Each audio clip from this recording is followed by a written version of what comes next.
यहाँ पे इतनी महंगी क्यों है? वो एक ऑल्टो बिक रही होती है 22 लाख की, आपकी ये वो आजकल फॉर्च्यूनर बड़ी गाड़ियों में 2.25 करोड़ की, वही गाड़ी इंडिया में आधी कीमत पे लगती हैं, सस्ती हैं। ये क्या है? ये आप लोग भी प्रॉफिट कमा रहे हैं?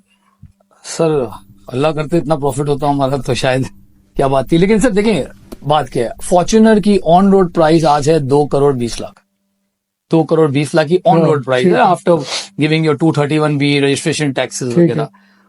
उस 2 करोड़ 20 लाख में से 1 करोड़ 30 लाख रुपए गवर्नमेंट के टैक्सेस है। जो 90,000 है उसके अंदर मेरा CKD भी है, मेरा लोकल पार्ट्स भी है, मेरा ओवरहेड भी है, मेरा इलेक्ट्रिसिटी है, मेरे लोगों की सैलरीज भी है और हमारा प्रॉफिट भी है और डीलर कमीशन भी है। यानी कि आप 90 लाख में बेच रहे हो? 90 lakh. If you divide by रफली 300 तो $30,000 की बनती है। आप दुबई में जाओ आपको फॉर्च्यूनर $30-32,000 की मिलेगी। So we are competitive. The problem, अच्छा आपने ऑल्टो की बात की, यहाँ पे 58 है, वहां पे 44% टैक्सेस है, 42 या 44% टैक्सेस है। तो ऐसा नहीं है, as the car moves up, Corolla के ऊपर 48% गवर्नमेंट ऑफ पाकिस्तान को जाता है। So if I am selling it 7.5 million, 50% is going to government of Pakistan, and we understand. Before I go to the private importers, वो भी हैं शुएब साहब, सबर से इंतजार कर रहे हैं। आपको प्रॉब्लम क्या है? सेकेंड हैंड गाड़ी अगर इंपोर्ट होती है तो आपको क्या प्रॉब्लम है? सर देखिए प्रॉब्लम की बात ये नहीं है। अनफेयर डील क्या है? मैं इस पे सिर्फ एक बात कह दूं, मुझे ये बताइए कि जिस भी मुल्क में, पहले तो ये बताएं कि आपके पास पूरी इंडस्ट्री है कि नहीं। नाउ यू में से कि इसमें लोकलाइजेशन कब करनी है, कितनी करनी है, राइट? दैट्स अ डिबेट कि न्यू नहीं, एज अ कंज्यूमर मेरा राइट है, मेरी चॉइस है, मैं हर किस्म की गाड़ी लेना चाहता हूँ। ठीक है, आप मेरी जिंदगी तो नहीं इसलिए गुजरी कि हुकूमत ने, आप लोगों ने अगर $1 बिलियन भी इन्वेस्ट कर दिया है तो मैं सारी जिंदगी उन 3 ब्रांड्स में रहूंगा। मैं लेना चाहता हूँ कोई भी गाड़ी। I agree with you, but tell me one thing ना, ये यूज गाड़ियां जो आ रही है, ठीक है, पहले तो इसको समझें कि ये पर्सनल बैगेज के में आनी चाहिए। एक सरकार ने एक रूल बनाया हुआ है ना।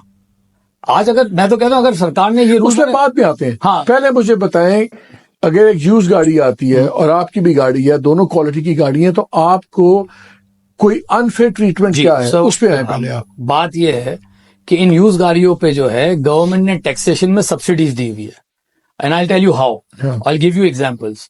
जो 1300 सीसी से नीचे की गाड़ियां हैं, इसमें टोटल फिक्स टैक्स जो है वो $4,880 है। ओके, ठीक है। इसी तरह जो न्यू गाड़ियों पे होते हैं, एक मैं अगर आपको डेटा के साथ बताऊं, जो न्यू कार जो 660 से 1300 सीसी पे है, वो एक्चुअल अगर नई गाड़ी मंगाए तो उस पे $8,200 का टैक्स होना चाहिए। That is the law of the land. ठीक है। यहाँ पे ले जाते हैं $2,500 वर्सेस उसको डेप्रिशिएट करके।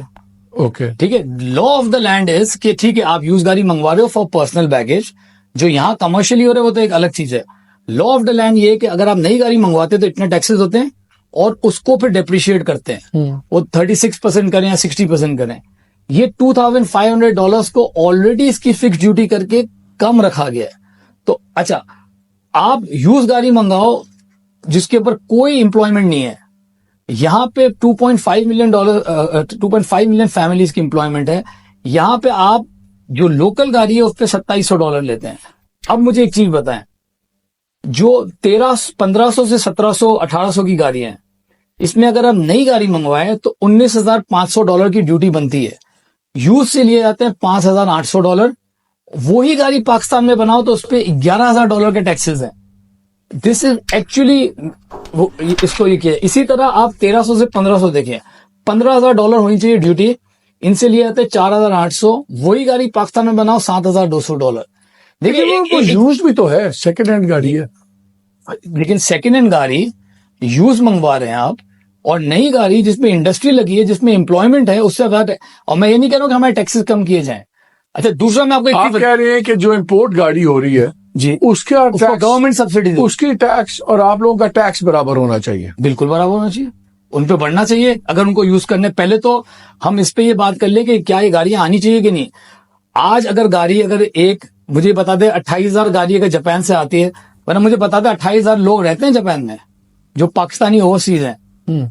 आता कैसे? आता इसी तरह है कि दुबई से एक ड्राइवर का पासपोर्ट लिया जाता है, यहां से पैसे भेजे जाते हैं दुबई, हवाले के थ्रू ड्यूटी की यहाँ दिखाई जाती है कि पहले टैक्सेशन की बात कर लेना।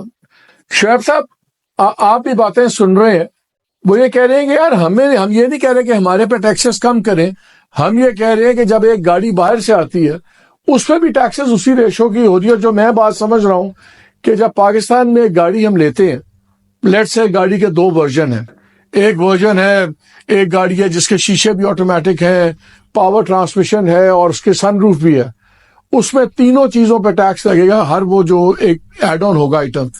लेकिन जब इंपोर्ट होती है गाड़ी तो वो लेट्स से 1500 सीसी गाड़ी है, दोनों 1500 है, उसमें जब 1500 पे एक फिक्स टैक्स दिया हुआ है तो ना उसको एक्स्ट्रा पैसे देने पड़ रहे हैं सनरूफ के, ना पावर ट्रांसमिशन के।